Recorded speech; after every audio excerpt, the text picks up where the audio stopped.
Hello les amis, je vous retrouve pour une nouvelle vidéo sur le football français, la Ligue 1, et je vais vous présenter le match Paris Saint-Germain contre Saint-Étienne. C'est un match qui a lieu ce dimanche 12 janvier 2025 à 20h45 pour le compte de la 17e journée du championnat de France de football de Ligue 1 saison 2024-2025. Alors le PSG c'est le premier du classement qui reçoit Saint-Étienne le 15e. Dans cette vidéo je vais revenir sur le classement de la Ligue 1 avec les statistiques des deux équipes. On verra aussi le classement des meilleurs buteurs et passeurs de Ligue 1 avec les meilleurs buteurs et passeurs pour ces deux équipes en Ligue 1. Puis on enchaînera par tous les résultats et stats de tous les matchs joués, toutes compétitions confondues depuis le début de la saison par le PSG Saint-Etienne. Et on terminera par les compositions d'équipes et tactiques éventuelles, ce qui nous permettra d'avoir une idée et une tendance à cette rencontre. Alors pour ceux qui souhaitent voir ce match à la télé, sachez que vous pouvez le voir sur DAZN. Et donc, au classement, on a donc le PSG qui est en tête avec beaucoup d'avance. Ils ont 40 points en 16 matchs, 12 victoires, 4 nuls, aucune défaite, 44 buts marqués, 14 encaissés, plus 32 différences de buts. Alors le PSG a la meilleure attaque, ils ont la meilleure défense. C'est la seule équipe invaincue de Ligue 1 et ils ont 7 points d'avance sur le deuxième Marseille. Saint-Etienne de son côté est 15e et premier non relégable avec 16 points en 16 matchs, 5 victoires, 1 nul, 10 défaites, 15 buts marqués, 35 encaissés, moins 20 de différence de but. Oui, ils ont qu'un point d'avance sur le premier barragiste pour la relégation. Au niveau des meilleurs marqueurs, pour le PSG, on a Barcola, deuxième meilleur marqueur ex aequo avec 10 buts en 16 matchs. Il y a aussi quatrième Dembélé avec 8 buts en 15 matchs. Après, il y a Lee avec 6 buts, Vitinha 3, Ramos, Asensio et Hakimi 2 buts. Pour Saint-Etienne, il y a David Ashvili 5 buts, Sissoko 3, Akai, Stassin avec 2 buts et Nadé 1 but. Et pour les meilleurs passeurs, pour le PSG aussi, en tête, il y a Joao Neves avec 6 passes décisives en 15 matchs. Il y a aussi Hakimi 5 passes décisives. Ensuite, Asensio et Dembélé 4. Barcola, Doué et Lee avec 2 passes décisives. Pour Saint-Etienne, on a Stassin avec 4 passes. David Agili 2. Denis Sapia, Mouton et Nadé avec une passe décisive.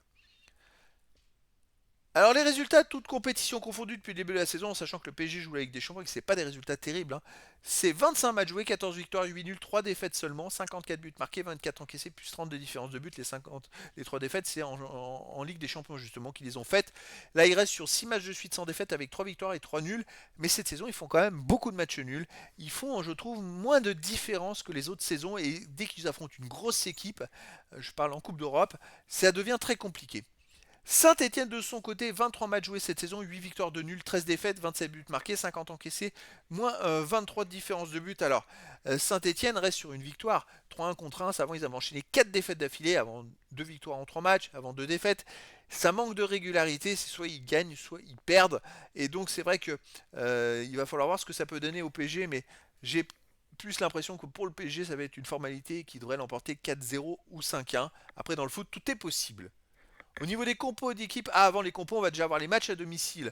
Pour le PSG, bah écoutez, c'est 11 matchs joués, 8 victoires de nul, une seule défaite, 27 buts marqués, 9 encaissés, plus 18 de différence de but. La seule défaite, c'était contre l'Atlético de Madrid 2-1. Après, voilà, c'est reste une équipe qui est quand même très solide à la maison, même si, par exemple, la victoire contre Eron, c'est très chanceux, c'est un but contre son camp dans les arrêts de jeu. Voilà, mais c'est quand même costaud à la maison. Saint-Etienne à l'extérieur, en 12 matchs, 2 victoires, un nul, 9 défaites. 13 buts marqués, 36 encaissés, moins 23 de différence de but. Saint-Etienne, ça va pas du tout, hein. Ça inclut en plus les matchs amicaux où ils en ont gagné 2. Mais depuis la fin des matchs amicaux, ils ont quand même joué 8 matchs et ils ont fait un nul et 7 défaites. Ce qui rend la tâche très compliquée au PSG. C'est pour ça que je verrais bien un petit carton du PSG. Après, dans le foot, tout est possible.